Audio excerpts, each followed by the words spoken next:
पाकिस्तान, अफगानिस्तान और बांग्लादेश से प्रताड़ित और परेशान होकर भारत आए हिंदू, जैन, ईसाई, सिख, बौद्ध और पारसी लोगों को भारत की नागरिकता देने के लिए भारत सरकार बेहद तेजी से काम कर रही है। 2024 में चुनावी साल में 11 मार्च को CAA लागू होने के बाद अगले ही दिन यानी 12 मार्च को CAA के लिए एक वेब पोर्टल भी लॉन्च कर दिया गया है। गृह मंत्रालय के इस वेब पोर्टल पर CAA यानी सिटीजनशिप अमेंडमेंट एक्ट के तहत भारतीय नागरिकता के लिए आवेदन किया जा सकता है। ये जो पोर्टल बनाया गया है यह है इंडियन सिटीजनशिप online.nic.in। नागरिकता संशोधन कानून के मुताबिक इस पोर्टल पर हिंदू, जैन, ईसाई, सिख, बौद्ध और पारसी समुदाय के लोग भारत की नागरिकता के लिए आवेदन कर सकते हैं।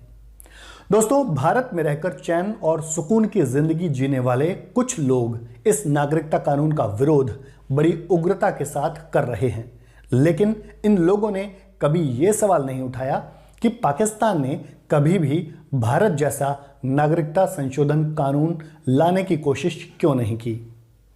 भारत सरकार ये कानून इसलिए लाई क्योंकि पाकिस्तान में रहने वाले अल्पसंख्यक यानी कि हिंदू, जैन, ईसाई, सिख, बौद्ध और पारसी समुदाय के लोग वहां अपनी जान बचाने के लिए कड़ा संघर्ष कर रहे थे। दोस्तों, ये वही लोग हैं जिनके परिवार 1947 में बंटवारे के वक्त भारत के उस हिस्से में थे जो पाकिस्तान बना। भारत में इस कानून की जरूरत इसलिए पड़ी क्योंकि पाकिस्तान जैसे देशों में अल्पसंख्यक यानी हिंदू, जैन, ईसाई, सिख, बौद्ध और पारसी समुदाय के लोगों के खिलाफ जुल्म की इंतहा हो चुकी थी। या तो ये लोग मार दिए गए, या इनका धर्म परिवर्तन करा दिया गया, या फिर इनके परिवारों की महिलाओं को नरक से भी बदतर जिंदगी जीने को मजबूर कर दिया गया।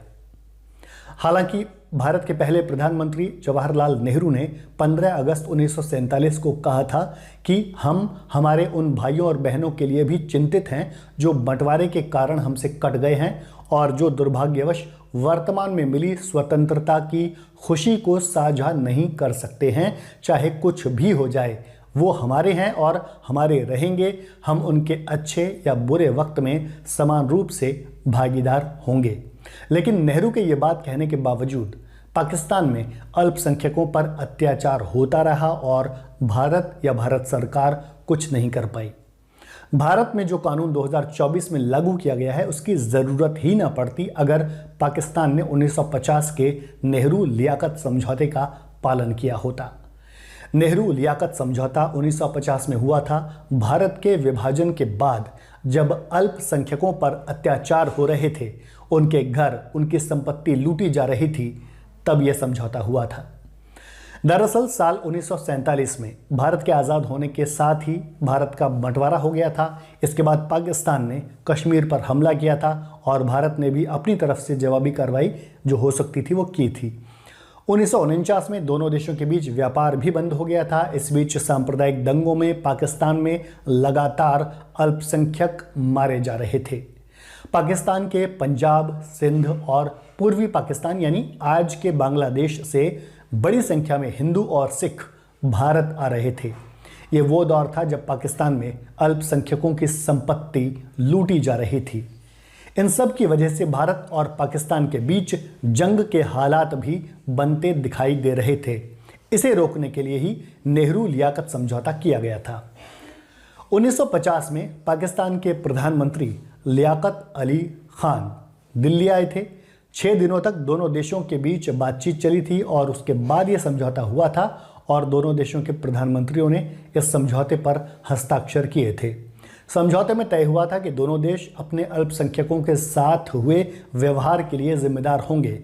शरणार्थियों के पास अपनी संपत्ति को बेचने के लिए पुराने देश वापस जाने का भी अधिकार होगा। समझौते में यह भी तय किया गया कि जबरन धर्म परिवर्तन नहीं होंगे और दोनों देश अल्पसंख्यक आयोग का गठन करेंगे। हालांकि भारत ने तो अपने अल्पसंख्यकों का पर्याप्त ध्यान रखा, लेकिन पाकिस्तान इस समझौते का पालन करने में विफल रहा। 1947 के बाद से लगातार पाकिस्तान में अल्पसंख्यकों की आबादी कम होती गई। वहां से जबरन धर्म परिवर्तन की खबरें सामने आती रहती हैं। इसके अलावा बांग्लादेश भी पहले पाकिस्तान का हिस्सा था, लेकिन वहां शोषण से परेशान होकर लोग भारत में पलायन करने लगे थे। बांग्लादेश बनने के बाद भी वहां के हालात में कोई खास सुधार नहीं देखा गया है। बांग्लादेश से आने वाले शरणार्थियों के कारण ही असम में एनआरसी की मांग उठी थी। इन सब बातों को देखते हुए ही मोदी सरकार ने 2019 में CAA कानून संसद में पास कराया था। ये कानून बांग्लादेश, पाकिस्तान और अफगानिस्तान से 31 दिसंबर 2014 को या उससे पहले भारत आए हिंदू, जैन, ईसाई, सिख, बौद्ध और पारसी समुदाय के लोगों को भारतीय नागरिकता देने का रास्ता है। इस कानून के तहत विदेशी व्यक्ति को भारतीय नागरिकता मिलने के लिए पिछले 1 साल से भारत में रहना जरूरी है। साथ ही पिछले 14 सालों में से कम 5 साल भारत में रहना चाहिए। पहले विदेशियों को नागरिकता मिलने के लिए 11 साल तक भारत में रहना पड़ता था। CAA के लिए अप्लाई करने की पूरी जो प्रोसेस है वो ऑनलाइन होगी। गृह मंत्रालय ने आवेदकों की सुविधा के लिए एक वेब पोर्टल तैयार किया है। जो अप्लाई करेगा उसको ये बताना होगा कि वो किस साल भारत में आए थे। दोस्तों, इस कानून के लागू होने के बाद दूसरे देशों से आए मुस्लिम समुदाय के लोगों को इस कानून के तहत नागरिकता नहीं दी जा सकती। हालांकि सरकार का कहना है कि अन्य समुदायों के आवेदनों पर व्यक्तिगत रूप से विचार किया जा सकता है। यह कानून भारत के कुछ इलाकों में लागू नहीं है। इन इलाकों में असम के ट्राइबल इलाके, मेघालय, मिजोरम और त्रिपुरा शामिल हैं। साथ ही असम के कार्बी आंगलोंग, मेघालय के गारो हिल्स, मिजोरम के चकमा जिले और त्रिपुरा के ट्राइबल इलाके इसमें शामिल हैं। भारतीय नागरिकता केवल उन्हें मिलेगी जो बांग्लादेश, पाकिस्तान और अफगानिस्तान से 31 दिसंबर 2014 से पहले भारत में शरण ले चुके थे। इन 3 देशों के लोग ही नागरिकता के लिए आवेदन करने के काबिल माने जाएंगे। नागरिकता संशोधन कानून 2019 से भारतीय नागरिकों का कोई सरोकार नहीं है। CAA ये जो कानून है भारतीय नागरिकता को छीन नहीं सकता।